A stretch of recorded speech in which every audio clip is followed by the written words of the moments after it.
Good morning, everyone. Welcome to our English class. Before we proceed to our lesson, let me ask you some questions first. Who among you here experienced breakup? Ma'am. Okay. Have you experienced setting someone to be free for his or her happiness? Yes, ma'am. What makes you set him free? We didn't own someone or something. If they want to be free, or if they ask for their freedom, let us give it to them. There will be no happiness if we continue on holding them. Okay. Let us see if the author or if the persona in the poem written by Trinidad Tarosa Subido, who is a pre-war generation poet who married Abelardo Subido, has the same perception as yours.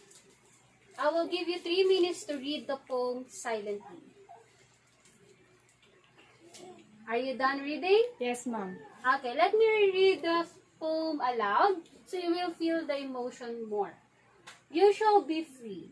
I will not hold you by restraining hands, nor yet by tears that silently accuse. You shall be free, like waters on the strands, that come and go and tarry as they choose. I will not speak of days which you remember, of lanes we trod through early starred November. Prolong each twilight by an evening hour. No, not a word to hint of that or this. Lest speaking so, your going I impede. I will resign myself of all that is, like unto suns when cooling waves recede. Oh, while the strength of seeing loved and done still stands by me, I pray you, love become. Did you feel the emotion of the poem? Yes, ma'am. Okay, let us answer the questions to understand the poem better. Who would like to answer number 1? Ma'am. Yes? Mm. What is the meaning of the title, You Shall Be Free? The title means setting someone to be free. Okay, how about number 2? Who wants to answer number 2? Yes? The person of the poem is a girl. Who wants to answer number 3? Ma'am. Yes? The person being addressed in the poem is the guy that the girl loves. Okay, how about number 4? According to the author, what is the best way of forgetting? Anyone? Ma'am. According to her, the most effective way is to resign yourself from all the memories that you've shared together and let each of you be free to do what you want to do. Okay, do you have any questions about the poem? No, ma'am. Okay. So, take a look at these lines. Nor yet by tears that silently accuse. Does it give literal meanings? No, ma'am.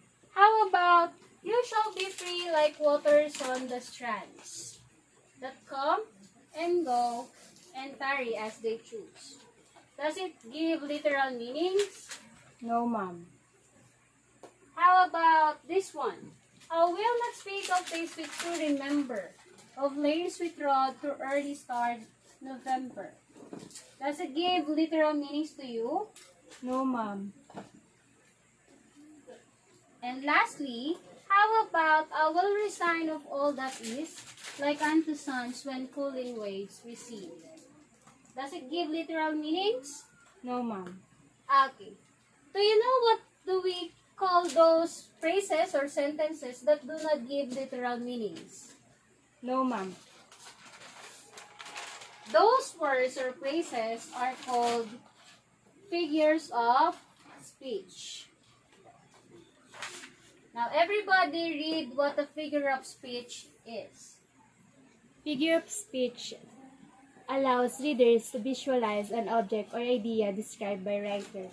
Okay, these sentences or phrases, when we first hear it, we didn't get the message of the author. Because there is a meaning behind those sentences. The common figure of speech is simile.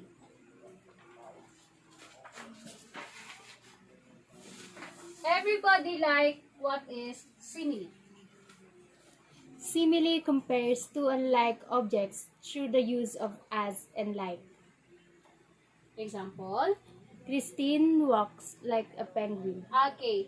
We compare two different objects. Maybe they have the same qualities, but and we can I easily identify simile through the use of as and like. In the given lines that we have in the poem, can you identify what is the example of simile? Christine and Penguin. No, here in the poem that we have. Okay, let us take this one. In the sentence given, what is the two objects being compared?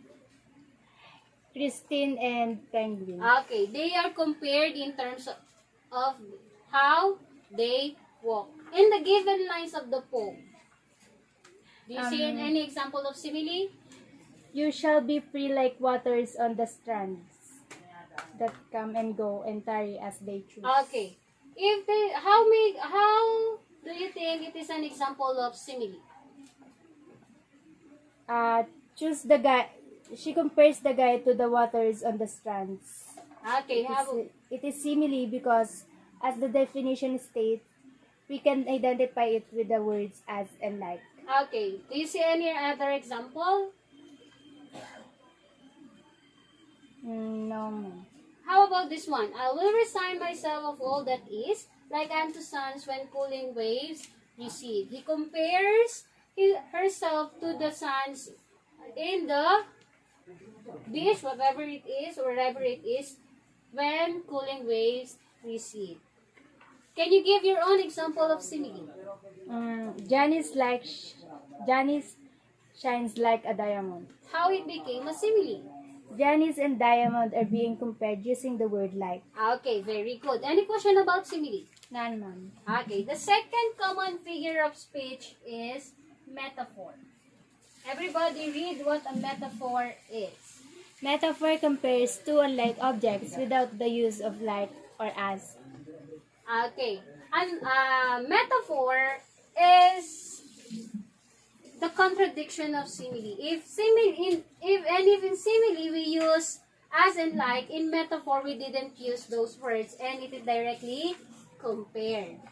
Okay, do you see any examples of metaphor here? Do you see? No, none, ma'am. Okay. How about in this sentence? What is the two things or two objects being compared directly? Aldrin and calculator. Okay. Can you give your own example of metaphor? Edmar is the Limin Hu of the class. Okay. How it became a metaphor? Edmar is directly compared to Limin Hu. Okay. How about question about metaphor? None, ma'am. Okay. The third common figure of speech is personification. Everybody, read what is personification. Personification consists of giving human qualities to inanimate objects. Okay, from the word itself, personification, it is giving or attributing human qualities to an inanimate object. For example, the stars wink at me. What is the object being personified? The object being personified is stars. Okay, how about in the lines given? We have 2 or 4 lines here. Do you see an example of personification? Nor yet by tears that silently accuse. Why? Because the persona used the action word accuse that Okay, personifies tears. Okay, can you give your own example of personification? The trees are dancing. Okay. How it became a personification. I use dancing to personify the trees. Okay, that's very good example. Question about personification. None, ma'am. Okay, let's have the fourth common figure of speech, which is irony. Everybody read what is an irony. Irony consists in using expressions of commendation, which the exact opposite is meant. Example. I'll thank you for all your insults. Okay. Irony is sometimes delivered with a sarcastic tone. Like what I said a while ago, you look fresh, but I think you need to take a bath. Okay? So those are examples of irony. Do you see any example of irony in the poems that we have? Yes, ma'am.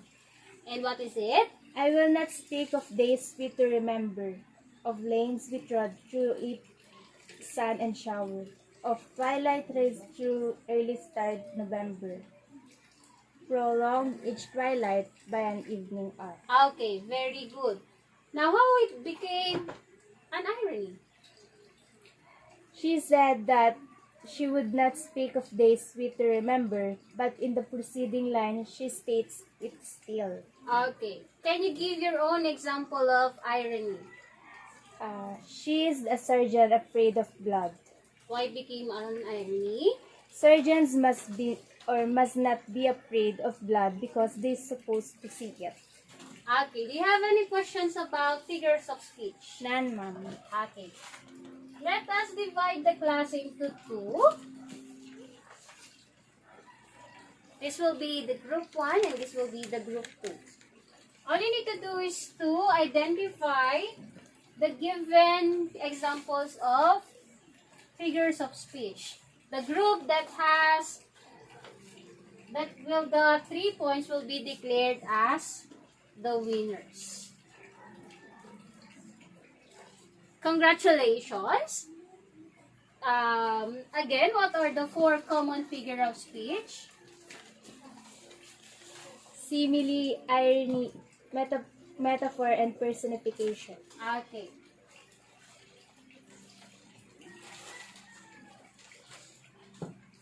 I have here sticky notes. All you need to do is to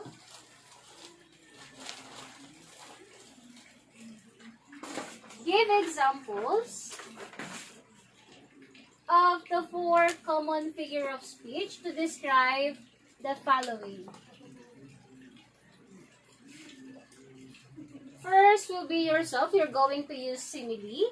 Second will be your friend. You're going to use metaphor.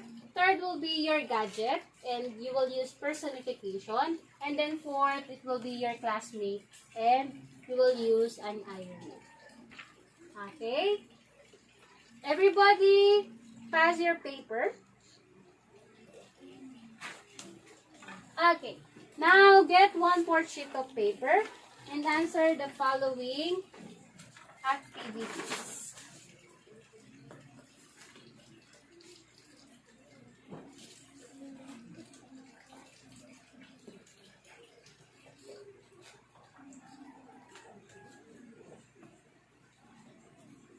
Done answering?